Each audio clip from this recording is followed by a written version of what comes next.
L'info écho avec Capital. Le chiffre du jour, 31,42%. C'est l'explosion de la taxe foncière subie par les propriétaires entre 2009 et 2019, selon le dernier observatoire des taxes foncières de l'Union nationale de la propriété immobilière. La progression de l'impôt local a pourtant eu tendance à ralentir ces dernières années. Les communes et les départements avaient préféré ménager leurs administrés, mais sur les 10 dernières années, le constat reste sans appel. D'autant que dans la même intervalle de temps, l'inflation et les loyers n'ont progressé que d'environ 10%. En tête du palmarès des villes qui matraquent, Argenteuil en région parisienne où la taxe a augmenté de 45% en 10 ans. Elle est suivie de près par Saint-Denis et par Nantes. L'info pratique Capital concerne le chèque énergie. Ce dispositif permet aux foyers les plus modestes sous conditions de ressources de bénéficier d'une aide pour payer les factures d'électricité, de gaz ou encore de fioul.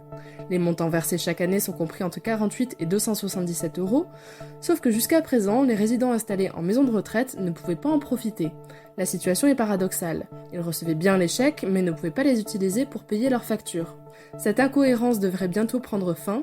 Le ministère de la Transition écologique vient d'annoncer que les chèques énergie seront utilisables en maison de retraite d'ici le 31 mars 2021. Le coup de gueule du jour pourrait être poussé par les automobilistes. Le Conseil constitutionnel avait supprimé l'obligation de payer son amende de stationnement pour pouvoir la contester, mais un groupe de députés de la majorité a déposé une proposition de loi pour réintroduire cette contrainte. De quoi voir rouge pour les automobilistes déjà échaudés par la politique anti-voiture des grandes villes de l'Hexagone et l'alourdissement de la fiscalité. Avec cette nouvelle loi, les conducteurs devront payer 33 € pour avoir la possibilité de contester leur amende de stationnement. Un montant jugé raisonnable par les parlementaires dont le principal objectif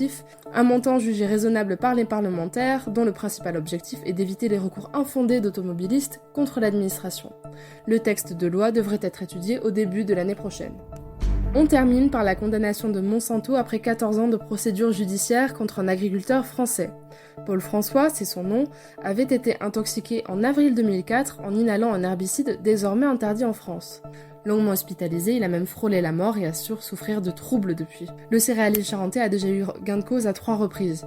Mais cette fois-ci, c'est la Cour de cassation qui a mis un terme aux procédures en rejetant le pourvoi de la filière du groupe allemand Bayer. Sa condamnation est désormais définitive. C'était l'info écho avec Capital.